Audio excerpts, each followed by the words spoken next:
ہم بصد شرمندگی اعتراف کرتے ہیں کہ ہماری وسیع برادری کے تمام خاندانوں میں کتے کی کوئی اہمیت نہیں، بلکہ دیسی زبان میں یوں سمجھیے کہ ہمارے گھروں میں کتے کی کتے برابر حیثیت نہیں۔ ہم نے اپنی رشتہ دار برادری میں دو ناقابل فخر چیزوں کی نسل در نسل منتقلی کا مشاہدہ کیا، ایک سفید پوشی اور دوسری کتا دشمنی۔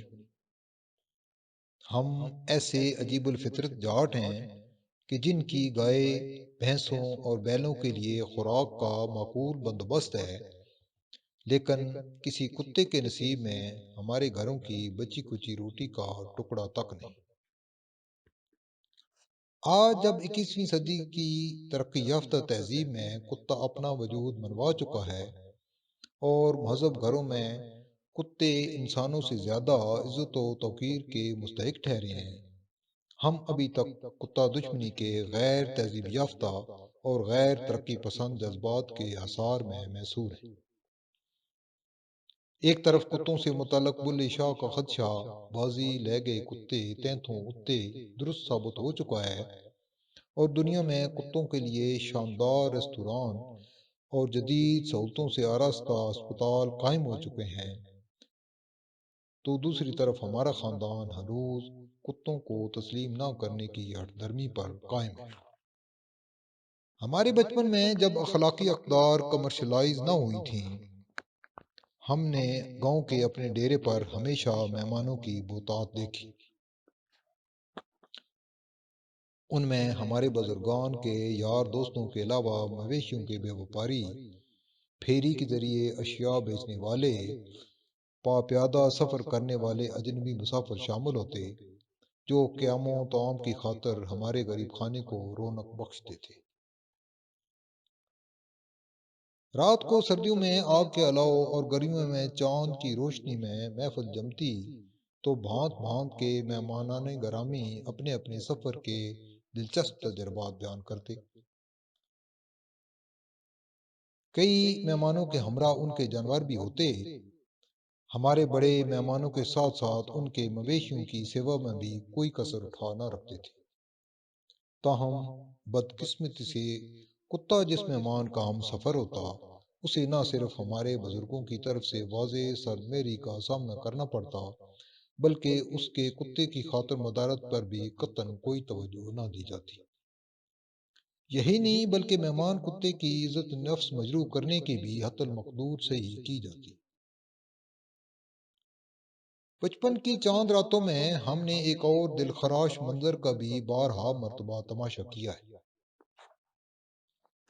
ہمارے گھروں کے سامنے ایک بڑے میدان میں بھیڑ بکریوں کے باڑے بنائے گئے تھے۔ یہ باڑے ہمیشہ بھیڑیوں کے رزق کا وسیلہ بنے رہے۔ اکثر رات گئے جب بھیڑیا ڈنر کے لیے ان باڑوں پر حملہ آور ہوتا، تو چیں باں ہو جاتی۔ ہم بچوں کا یہ نالہ شبگیر سن کر جائے واردات پر پہنچنا معمول تھا۔ ہمارے بڑے ڈانگوں اور کلاڑیوں سے مسلح ہو کر بھیڑیے کا پیچھا کرتے، مگر تب تک وہ ایک عدد بھیڑ یا بکروٹے پر مشتمل اپنا شکار اٹھا کر سڑک پار کر چکا ہوتا۔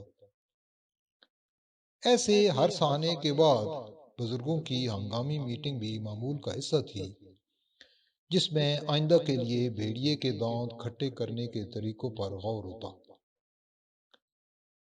تاہم ان ہنگامی میٹنگز کے ایجنڈے میں کبھی بھی اپنے جانوروں کی حفاظت کے لیے کتے پالنے کا آپشن شامل نہ ہو سکا۔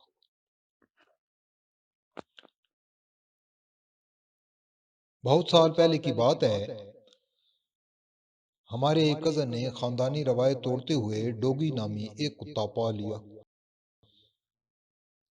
یہ اس روایت کے خلاف پہلا پتھر تھا جو آخری بھی ثابت ہوا۔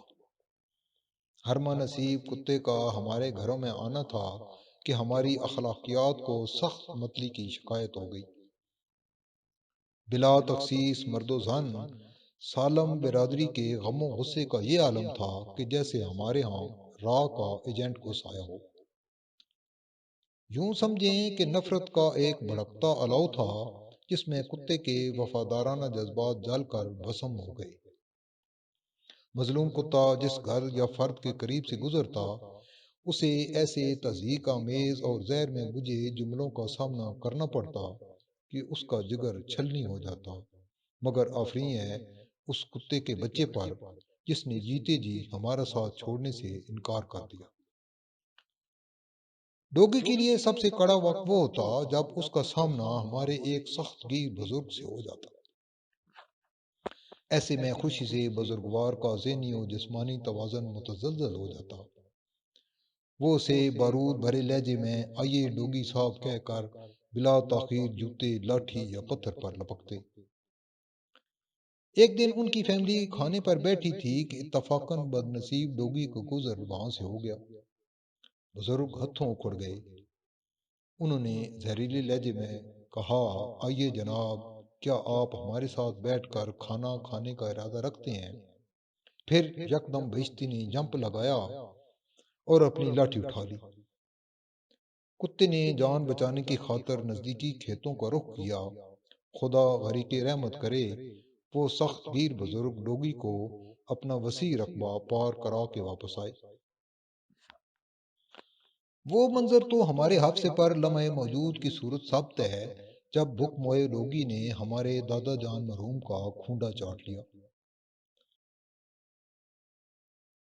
بڑے چودھری صاحب نے نہ صرف اپنا پلید کھونڈا فوراً متروک کر دیا، بلکہ کھونڈا متروکہ سے کتے کی مقدور بر خیر خیریت بھی دریافت کی۔ ڈوگی کا یہ سنگین جرم کتا دشمن برادری سے پوشیدہ نہ رہ سکا اور اسے وہ انفرادی و اجتماعی دھر دھر ہوئی کہ خدا کی پناہ۔ کتے پر کئی روز تک تانوں، پتھروں اور ٹھڈوں کی ایسی کارپٹ بمباری ہوئی کہ وہ نیم جاں ہو گیا۔ آخر ڈوگی کے صبر کا پیمانہ لبریز ہو گیا اور اس نے کھانا پینا چھوڑ دیا۔ وہ 2 دن تک کھویا کھویا سا گہری سوچ میں گم پھرتا رہا۔ پھر جیسے اس نے ایک فیصلہ کر لیا۔ ڈوگی ایک غم زدہ سی ملگجی اندھیرے کی طرف بڑھتی شام کے دھندلکوں میں سڑک کے کنارے جا کر بیٹھ گیا۔ اسے زیادہ انتظار نہیں کرنا پڑا۔ جلد ہی تلگنگ کی جانب سے ایک ٹرک آتا دکھائی دیا اور وہ چپ چاپ اس کے آگے لیٹ گیا۔ آج نہ جانے کیوں اتنے برس بعد ہمیں آنجہانی ڈوگی کی دردناک رخصتی یاد آ رہی ہے۔ ہم سوچ رہے ہیں کہ کتے اتنے بھی کتے نہیں ہوتے کہ ان سے ٹنوں کے حساب سے نفرت کی جائے۔ ہاں، مگر ایسے بولے یقیناً ہماری نفرت کے مستحق ہیں جو ہماری پھول جیسی معصوم بچیوں کو بمبوڑ کر رکھ دیتے ہیں اور ہمارے جگر زخمی اور کلیجے چیر دیتے ہیں۔ ان سے نفرت اور انہیں ان کے منطقی انجام تک پہنچانے کے مطالبات میں ہم حق بجانب ہیں۔